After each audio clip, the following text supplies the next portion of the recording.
The day a state trooper took $10,000 from me on the side of a highway, he probably thought he'd just scored another easy win. He thought I was just another black woman driving alone, another quiet target who'd swallow the insult and keep moving. What he didn't realize was that the moment he leaned into my window and made that smug little comment, he had just started the longest, most expensive mistake of his career. And yeah, that really happened. It was a hot afternoon on Highway 84, one of those days where the asphalt looks like it's melting in the distance and the air feels thick enough to chew. I'd just left the courthouse in Brookhaven after a long sentencing hearing, the kind that drains you emotionally even when you know the decision was right. I was driving home slowly, windows up, country music playing low on the radio, trying to let the day settle out of my shoulders. On the passenger seat sat a plain bank envelope with $10,000 in it. Money I'd pulled out earlier that morning for my daughter's college housing and books. Nothing shady, nothing dramatic. Just a mother handling tuition the old-fashioned way because the university had managed to mess up 2 wire transfers already, and I was done trusting their system. That envelope sat there quietly the whole drive until I noticed flashing blue lights in my mirror. You know that feeling when your stomach tightens just a little, even if you know you didn't do anything wrong. Yeah, that feeling.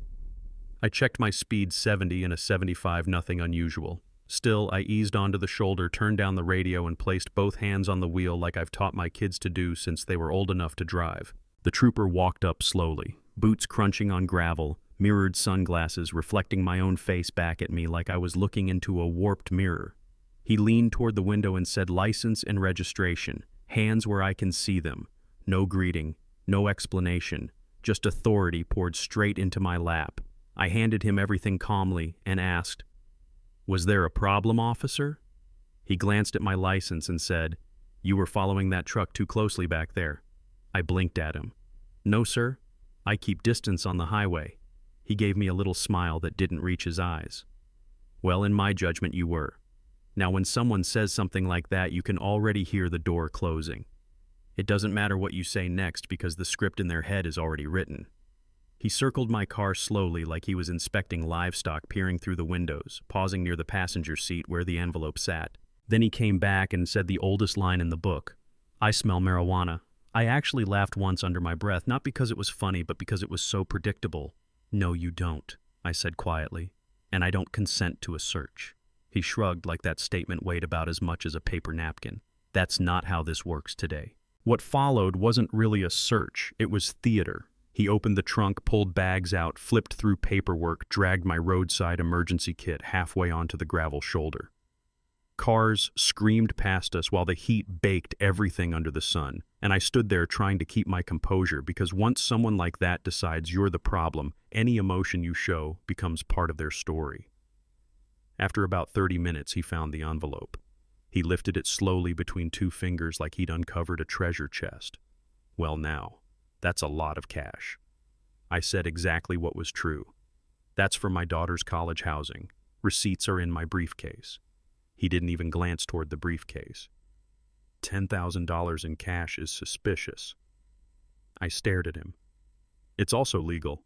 He smirked and leaned on his patrol car while filling out paperwork. "Looks like drug proceeds to me." That moment was when I realized he wasn't investigating anything. He had already decided what the story was going to be. I asked him straight out, "Are you arresting me?" "No." "Charging me?" "No." "Then you're stealing from me." He tapped the form with his pen and said, "Civil seizure. Happens every day." You ever hear someone say something so casually cruel that it just sits there in the air like smoke? That was one of those moments. When he finished the form, he handed me a yellow copy and I reached for it. That's when he leaned a little closer and said softly, almost like we were sharing a joke, "Drive safe, Judge Carter." I froze, just for a second, because that meant he knew exactly who I was the entire time. He had run my plates at the beginning of the stop. He knew I was a federal judge, and he still did it anyway. Maybe he thought that made it funnier. Maybe he thought nobody would believe me. I got back in the car, closed the door, and drove away with both hands gripping the wheel so tight my knuckles turned white.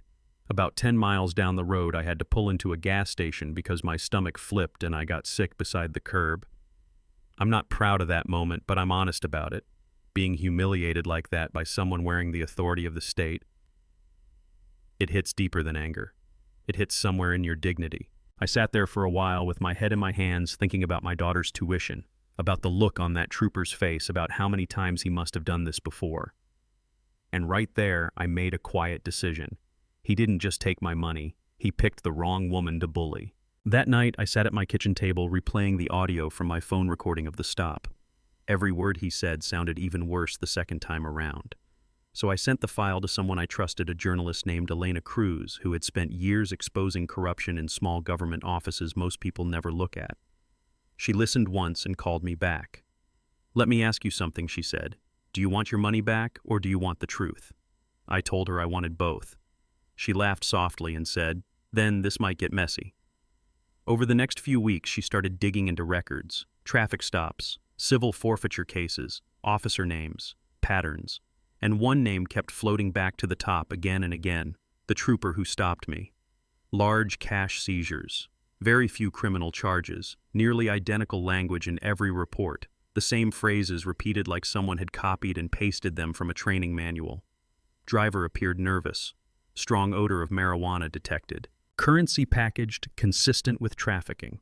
But here's the thing. None of those cases led to actual drug convictions. The money just vanished into the system. Then one night, Elena got a message from a retired highway supervisor named Leon Price. He said he had records, internal logs, emails, photos, even group messages from officers joking about how much money they'd seized that week. He met Elena in a deserted parking lot outside a farm supply store and handed her a flash drive. On that drive were pictures of stacks of seized cash laid out on desks with captions like, "Friday bonus." There were jokes about drivers crying about people begging to keep their rent money, about easy stops on certain stretches of highway where minority drivers were common. Reading through those files made Elena realize this wasn't about one crooked cop. It was a machine. And machines are harder to shut down because everyone inside them believes they're just doing their part. The article hit the newspaper 2 weeks later. Front page, detailed numbers, patterns of seizures, officers named. My identity stayed private, but the stop that started it all was described clearly enough that the department knew exactly where the story came from. And that's when the pressure started. My office began receiving silent phone calls, emails accusing me of attacking law enforcement. One afternoon, a plain envelope showed up in my courthouse mailbox containing a photograph of my daughter walking across campus with 3 words written underneath: "We know her." I didn't tell my daughter about that photo. I told Elena. She looked at it quietly and said, "That means they're scared." Maybe she was right, because the retaliation didn't stop there. A week later, my daughter was forced off the road by 2 trucks that boxed her in on the highway. Broken wrist totaled car official report labeled it road rage. Around the same time, Leon Price was beaten outside a grocery store by 2 men who didn't take his wallet or phone, just left him bleeding in the parking lot. Once the federal investigators got involved, things changed fast. Servers were seized, internal messages recovered, photos of officers celebrating cash seizures surfaced. Evidence showed that the unit had seized millions of dollars over the years with almost no related criminal convictions. The trooper who stopped me wasn't the mastermind. He was just the most efficient player in a bigger system. The courtroom day finally arrived nearly a year later. I sat quietly in the gallery while the same man who leaned into my window with a smirk walked in wearing shackles and an orange jumpsuit. When the judge asked how he pleaded, his voice cracked. Guilty. Charges included civil rights violations and theft under color of law. He lost his pension, his badge, and his freedom for several years. 2 supervisors followed with their own guilty pleas, and the state eventually agreed to major reforms that changed how traffic stops and cash seizures were handled statewide. The entire unit was dismantled. People later asked if I felt victorious. Truthfully, victory wasn't the word. What I felt was relief mixed with exhaustion, because exposing the truth costs something. My daughter still checks her mirrors more often than she used to. I still remember that moment on the highway when my dignity felt like it had been stripped away in the heat. But I also remember the day almost 2 years later when I was pulled over again by a young trooper who simply wrote me a warning and said, "Have a safe day, ma'am. No search, no games, just professionalism." I thanked him and drove away, thinking maybe the road had finally changed a little. Now here's the question I keep coming back to. Was that trooper just one racist bully with a badge, or was he a product of a system that rewarded behavior like his for years until someone finally forced it into the light? Because one answer is comfortable and the other one is uncomfortable as hell. So I'm curious what you think. Have you ever witnessed someone abuse power like that? Or watched someone get judged and underestimated only to turn the whole situation around? Drop your thoughts in the comments. I read them all, and stories like this only matter if we keep talking about them.